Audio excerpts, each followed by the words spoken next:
An interesting explanation from the president's top spokesman for the email that brings the Benghazi talking points for Susan Rice into the White House. This is Special Report.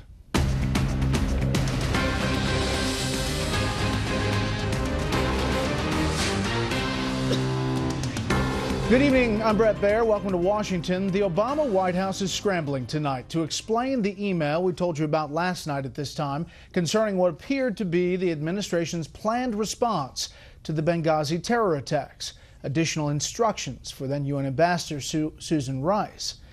The official story today, the email is not about Benghazi at all. And that prompted quite a showdown today in the White House briefing room. Chief Intelligence Correspondent Catherine Herridge begins our coverage tonight. The White House claimed the controversial email from senior presidential advisor Ben Rhodes, called Prep Call with Susan, was not about the murder of 4 Americans. It was explicitly not about Benghazi. It was about the overall situation in the region. For the first time, White House Press Secretary Jay Carney insisted there were 2 sets of talking points, one about Benghazi prepared by the CIA and the other prepared by Rhodes about unrest in the region. To bolster his case, Carney cited Fox News, whose reports the president routinely criticizes. Fox News Sunday's promo for that appearance begins, "Anti-U.S. protests are spreading across the Arab world." But Carney's explanation conflicts with the court record. The Rhodes email was released to Judicial Watch, which explicitly sued for Benghazi documents. And the Rhodes email was also released to Capitol Hill after a subpoena was issued. The Oversight Committee asked for documents related to Benghazi, and they gave us the Ben Rhodes email. It's that simple. Pressed by reporters that former UN Ambassador Susan Rice connected the video to Benghazi because of the Rhodes email, Carney denied it, saying she used the best available information from the intelligence community, also known as the IC. She was prepared, as were members of Congress, based on what the IC produced, to talk about Benghazi. But that statement conflicts with the CIA talking points, which make reference to protests but not the video. And the former deputy CIA director Michael Morell recently testified that it was Rice who made the connection. What was your reaction when you saw her explanation about what happened? When she talked about the video, my reaction was that's not something that the analysts have attributed this attack to. And there are new allegations that other documents are being delayed, blocked, or unnecessarily redacted. Now the State Department is trying to retroactively go back and say, oh no, these should be classified, which prohibits us and limits us in being able to show them to the American people. The White House press corps' skepticism of Carney's effort to explain away the Rhodes email came to a head in this exchange with ABC News. Why did it take a court case for you to release this? John, I can say it again and again, and I know you can keep asking again and again. This document was not about Benghazi. It was your prep for the Sunday shows. It wasn't her only prep, John. She relied on for her answers on Benghazi on the document prepared by the CIA, as did members of Congress. 2 congressional sources tell Fox News that House Speaker John Boehner wants to see concrete evidence the Benghazi scandal leads directly to the White House before calling for a select committee.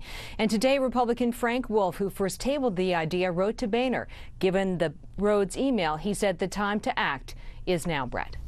Catherine, thank you. Let's get reaction to all of this from one of the administration's leading critics on Benghazi, South Carolina Republican Senator Lindsey Graham. Senator, thanks for being here. Let's start with your reaction to this day and that news conference. Well, I think it's an insult to the intelligence of the American people and, quite frankly, a disservice and disrespect to those who sacrificed their life in service of their country. To suggest that the goals in the email had nothing to do with 4 dead Americans is offensive. Let me read the third one.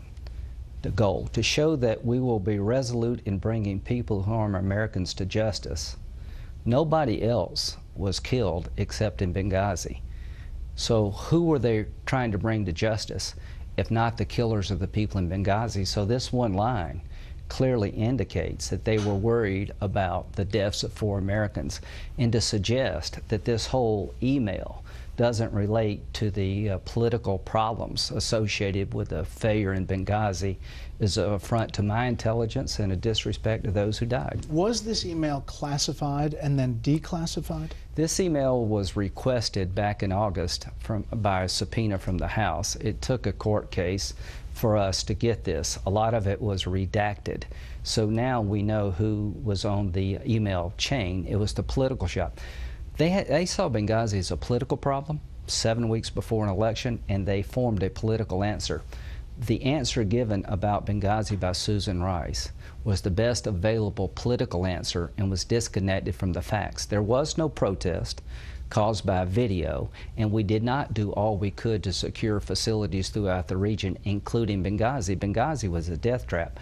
They were successful. They got away with changing the narrative from a coordinated terrorist attack to a protest caused by hateful video. As you can imagine, you mentioned politics. There is some pushback from the other side. Tommy Vitor, the former NSC spokesman, was on another channel. He said this today. Unfortunately, now we have another round of stories about basically nothing, which is what the whole debate about the talking points has been all along. I mean, speaking of political motives, Lindsey Graham is trying to fend off a Tea Party primary. That's why he seized on this issue. It's an open joke of his up on Capitol Hill. People know why he's doing this. So, you know, there's certainly politics in all of this. Your response? My response is that if I am doing something wrong for political reasons, I should have egg on my face and I should be punished by the people of South Carolina. If what he is saying is a bold-faced lie, and that I'm correct that this administration hid the truth from the American people about a coordinated terrorist attack because they were more worried about the president's re-election than telling the truth to the American people about why 4 people died, they need to be held accountable. What's next? More witnesses and a new process. How can you close the books on Benghazi until you call Ben Rhodes? Let's call Ben Rhodes and have him explain this email. If it wasn't about the 4 dead Americans, why did you mention we're going to bring those people to justice who harm Americans? And does Speaker Boehner, because of all of this, change his mind about an independent? I hope so. The House has done generally a good job, but the process has been disjointed. I'm tired of 5-minute rounds of questioning where members of Congress spend 4 minutes giving speeches.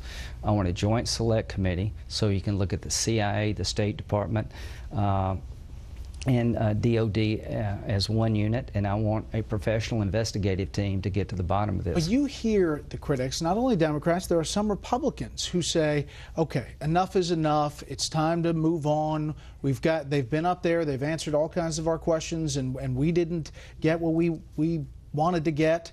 How do you respond to that? What is the end game here on this particular effort? 18 months after the attack, not one person has been captured responsible for killing the dead Americans. 18 months after the attack, we finally get an email that shows the White House created a narrative completely different than the intelligence. There was no intelligence about a video. There was no CIA report blaming the video causing a protest.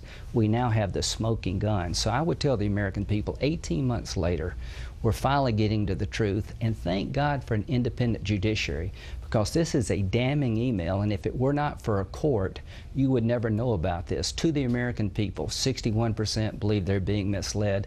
This is proof positive that right after the attack, 3 days after the attack, they did not give a damn about the intelligence. They wanted to create a political narrative to protect the president, and I think most Americans find that offensive, and I'm not going to stop until somebody's held accountable for allowing it to be a death trap.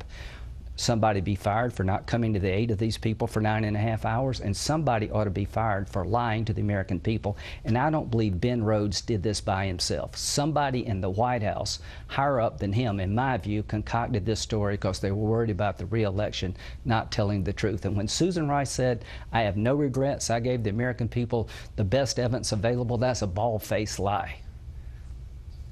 The politics here, does it affect Republicans to continue down this road? You know, when I wanted to get to the bottom of Gitmo, I was a hero. When I challenged the torture policies of the Bush administration, because I've been a military lawyer, I was doing the country a service.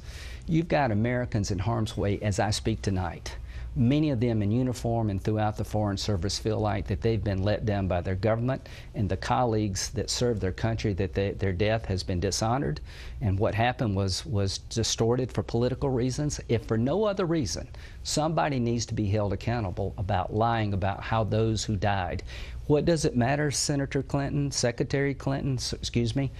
The difference between a coordinated terrorist attack that you should have planned for, closing the consulate rather than keeping it open, does matter. The difference between a spontaneous event and a rise of terrorism, a broader foreign policy failure, is substantial. You cannot let these people get away with this any more than you could let Richard Nixon get away with what he did. Senator Graham, thanks for coming in. Thank you.